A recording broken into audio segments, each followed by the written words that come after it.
Kinukunan lang ng video ang nagpuputokang fireworks na yan sa Barangay de la Paz, Antipolo City noong kasagsagan ng pagsalubong sa bagong taon kagabi nang biglang nagsabugan sa baba ang mga paputok.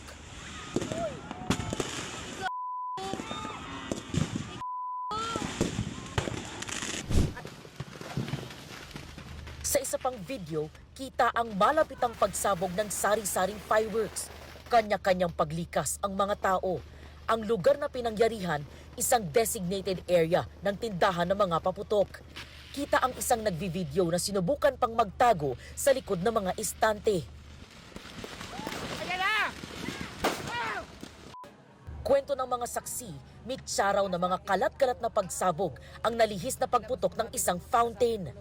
Ang ginagawa ko lang po nun is nanonood lang po ako ng fireworks. Gawa po ng 12 na po nun. Kaya po nagpuputok na po sila. Then napansin ko po biglang lumis po yung paputok. Doon na po nagsimula yung trahedya. Hindi na po namin naligpit yung mga gamit namin, yung mga paninda.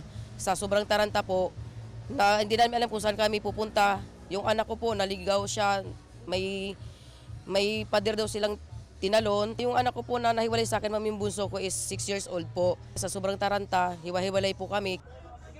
Ilan sa mga lumikas, pinasok na lang ang isang bahay sa likod ng mga tindahan. Duguan po yung iba. Ayon sa Barangay de la Paz Rescue, 11 ang biktima sa insidente, kabilang ang ilang menor de edad. Nung pagdating ko dito, mayroong isang minor injury, nag-hyperventilate, and then it only to found out, yung iba is nandun na po sa barangay namin. So doon na po nag-proceed yung ibang rescue, and then may 6 nang napunta doon sa hospital. So check namin, in total is 11 sila. Tumakbo sila eh. So yung pagtakbo nila, nadapa, so mga gas-gas, at yung isa is, yun nga, may laceration doon sa kamay, but all is okay naman. Kabilang sa mga sumabog na paputok ay aerial fireworks, mga fountain at mga lucis, maging mga panindang torotot, damay sa sunog. Halos maubos naman ang mga panindang paputok sa istante na posibleng hindi na rin mapakinabangan. Tuloy ang napula ang sunog pasado alas 12 ng madaling araw.